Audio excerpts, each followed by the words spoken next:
So ayan mga tudes, good day sa inyong lahat. So Archie Motovlog here. So eto, papakita ko sa inyo. May dalawa tayong coolant dito. Ang isa dito, syempre peke, no. So sa video na to tuturo ko sa inyo kung alin yung peke, no, mga tudes. So let's go. So ayan mga tudes. Makikita niyo yung sa unang tingin, no, hindi mo mahalata kung alin yung peke, no, mga tudes. Pero talagang may mga certain na signals, no, para malaman mo kung alin yung peke. Yan, kitang-kita sa video na ayun, kahit naman sa personal. Sa video na bibigyan niya ng hustisya yung yung kulay. Kitang-kita niyo naman na ito ay maputla kumpara dito sa isa, no? Doon pa lamang ay kita na, pero pag halimbawa wala kang reference, wala kang original, no, kumbaga yung legit, mapapagkamalan mo talaga tong mapapagkamalan mo tong isa na to na original din or legit. So para ang palatandaan mga tuds, ito lagyan natin ng flash. So dito tayo magsimula sa sa taklob. Ayan, makikita nyo yung taklob. Ganito yung font. Parang lang yata to, Arial lang ata ito eh. Arial yung font nya. Tapos dito naman sa legit, ayan, ganito yung font. Yan, naka siya, hindi Arial yung itsura nya, or mas katulad siya ng font nito kumpara dito na parang Arial lang ang font. Tapos padalawa, syempre makikita nyo na dito pag binuksan nyo, no? Yan, ito yung peke. Yan, ito yung kanyang yung luma pa rin yung nakalagay, no? Ito naman yung sa bago or yung sa original. Yan, dapat yan, dapat naka holographic na yung kanyang taklob dyan, or yung seal dapat holographic na.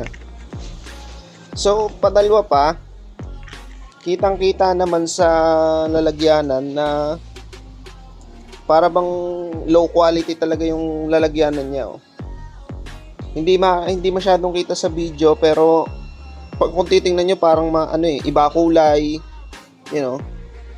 iba kulay. Tapos itong sa original, smooth na smooth talaga yung pagkagawa ng lalagyan niya,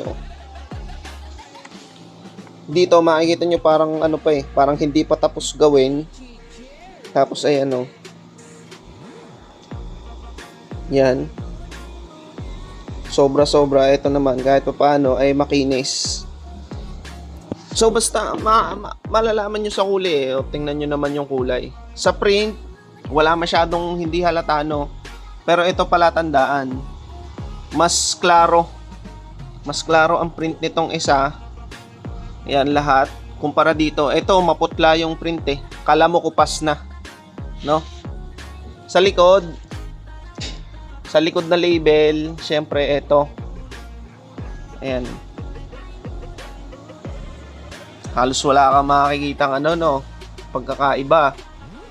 Yung kulay, unang-una mo mapapansin yung kulay, ito maputla, parang kupas na, tapos wala siyang ganito.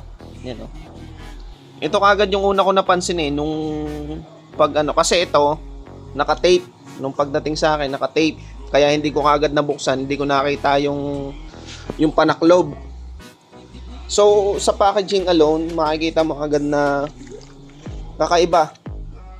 Hawak mo pa lang peke, mukhang peke na kagad siya, Ito yung padalwa, wala siyang ganito na serial, ba tong tawag dito, wala siyang nakalagay,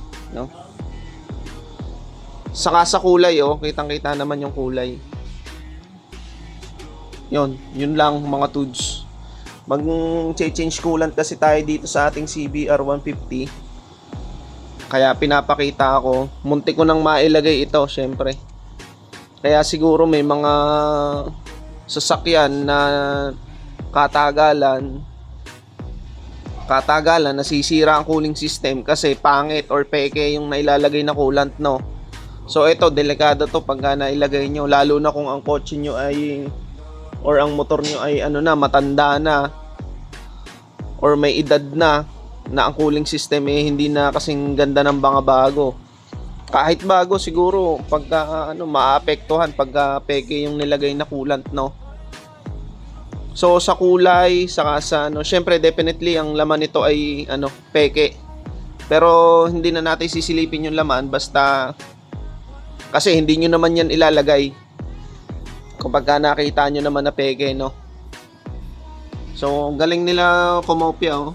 Tulad ang pagkakaiba lang talaga, mas maganda ang print nitong isa kumpara dito, oh.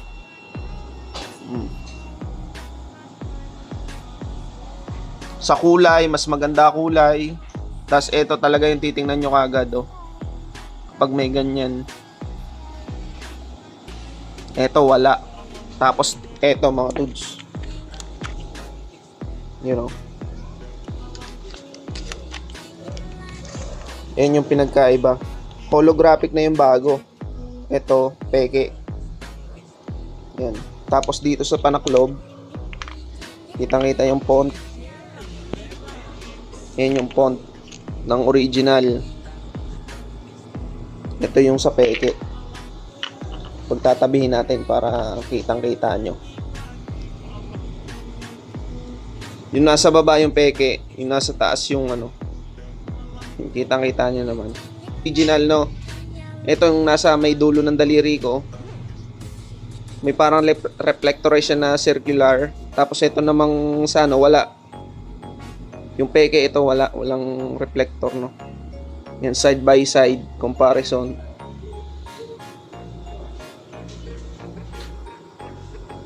Yan, para madali nyo ma-distinguish kung alin yung original. So yun lang naman mga dudes. Ride safe always, peace.